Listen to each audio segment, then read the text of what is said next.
जब सिमट के आपकी बाहों में आ गए। फिल्म इंडस्ट्री की वो दो बहनें जिनके बीच पनपा गलत फहमी का बीज और खुलकर हुई कैट फाइट, बॉलीवुड इंडस्ट्री भी रह गई थी सन। बहन ने ही एक बहन को बना दिया अंधी और बदसूरत, कर दिया पाई पाई के लिए मोहताज, और दिया ऐसा श्राप कि बहन कभी मां न बन सकी। आइए जानते हैं इंडस्ट्री की उस फेमस एक्ट्रेस के बारे में।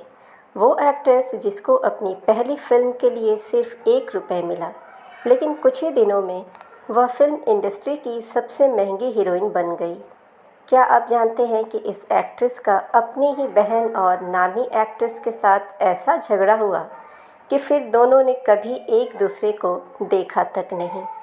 किस प्यार की याद पे जिंदा रह सकते हो, जिस प्यार को तुमने खुद ठुकरा दिया। तुम्हें मेरी वो एक फिर इस एक्ट्रेस को आगे चलकर किराए के घर में रहना पड़ा और आर्थिक तंगी भी झेलनी पड़ी।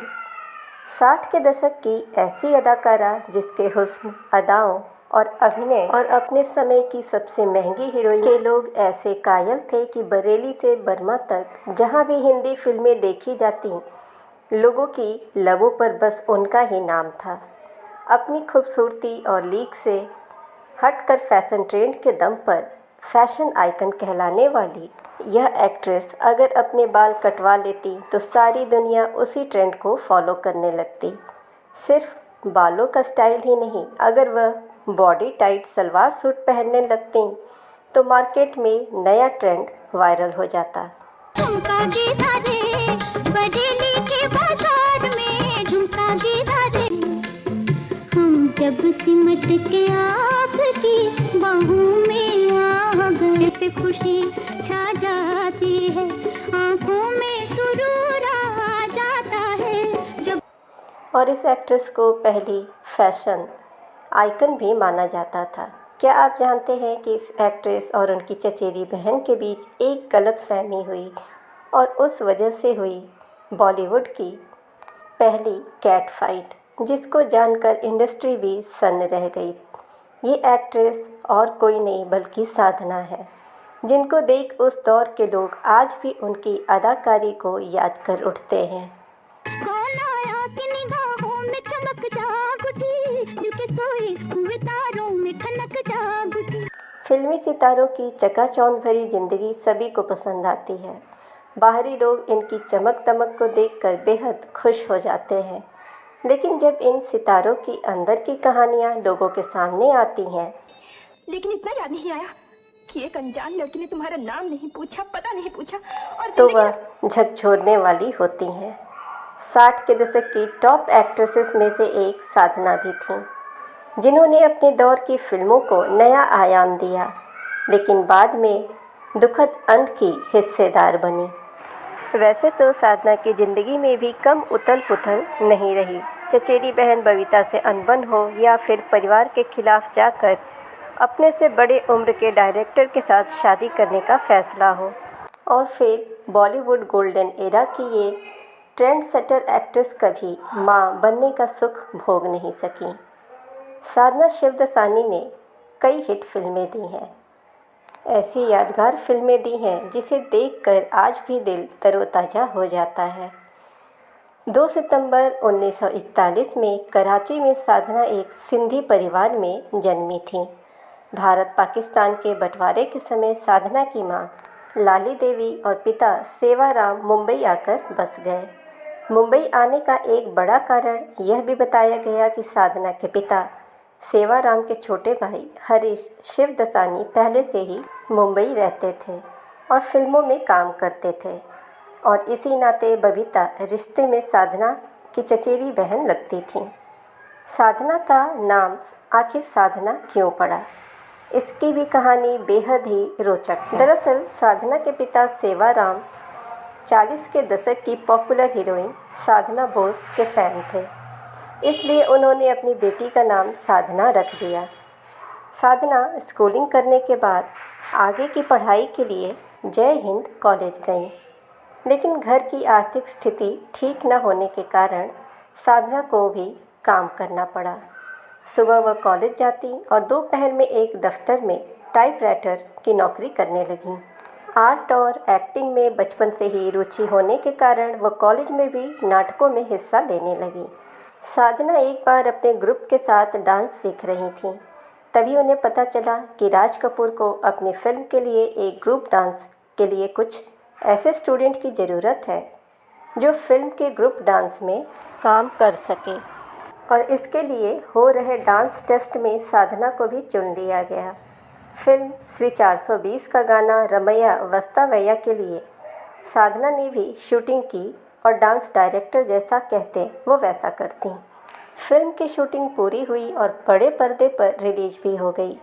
साधना देखना चाहती थी कि वह पर्दे पर कैसी नज़र आती हैं और फिल्म देखने के लिए वह अपने दोस्तों के साथ पहुंची।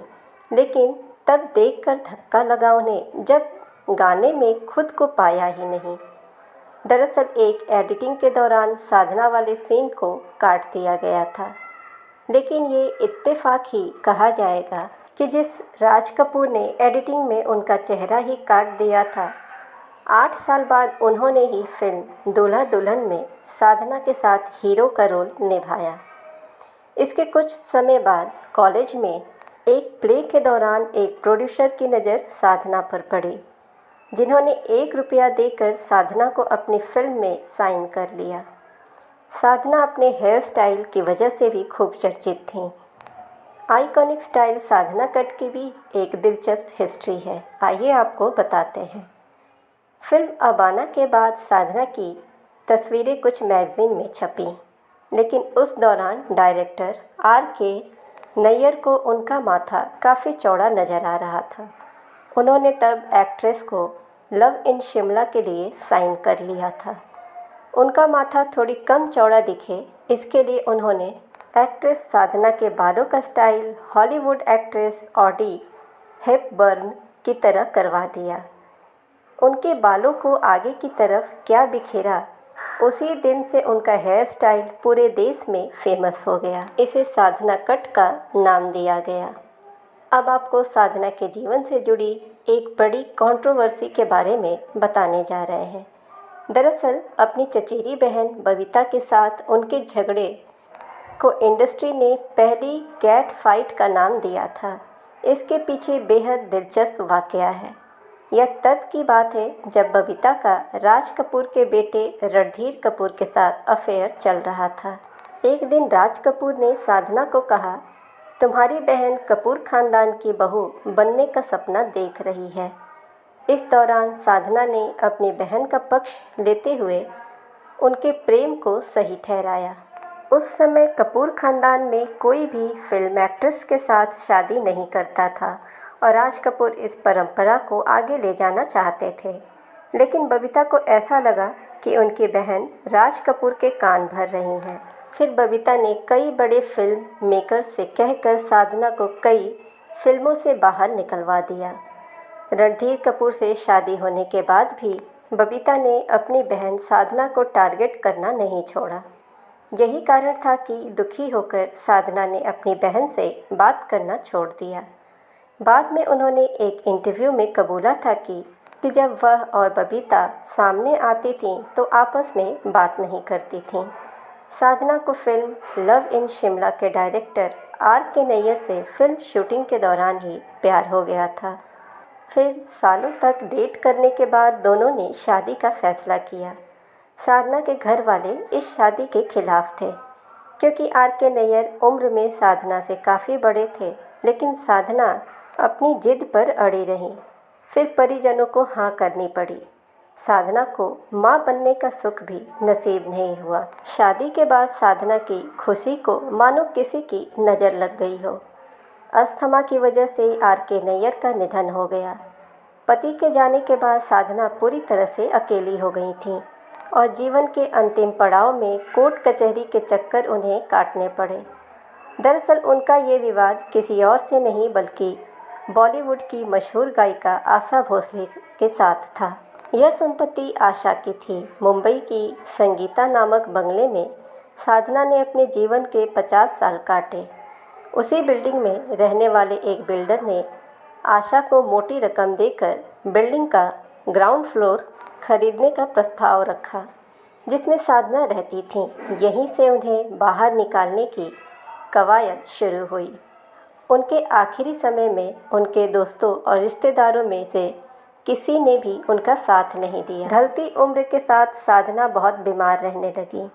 बाद में पता चला कि उन्हें कैंसर है, लेकिन उन्होंने अकेले ही सारा दुख झेला और 25 दिसंबर 2015 को साधना का निधन हो गया। एक इतनी खूबसूरत, टैलेंटेड और पॉपुलर एक्ट्रेस का इतना दुखद अंत, जिससे कि दिल दहल जाता है। अपने समय की आइकॉनिक एक्ट्रेस और फैशन ट्रेंड सेटर होने वाली साधना का इतना दुखद अंत किसी ने नहीं सोचा होगा, जो कि अपने अंतिम समय में बिल्कुल अकेली और विवश थी। फ्रेंड्स, अगर आपने साधना जी की कोई भी मूवी देखी हो तो आप कमेंट में ज़रूर बताएं कि आपको इनकी कौन सी मूवी सबसे अच्छी लगी। चैनल पे नए हैं तो चैनल को सब्सक्राइब करें, नोटिफिकेशन बेल दबाएं ताकि हमारी हर वीडियो आप तक पहुंचती रहे। वीडियो को ज़्यादा से ज़्यादा लाइक और शेयर करें। मिलते हैं ऐसे ही इंटरेस्टिंग वीडियो के साथ। Thanks for watching.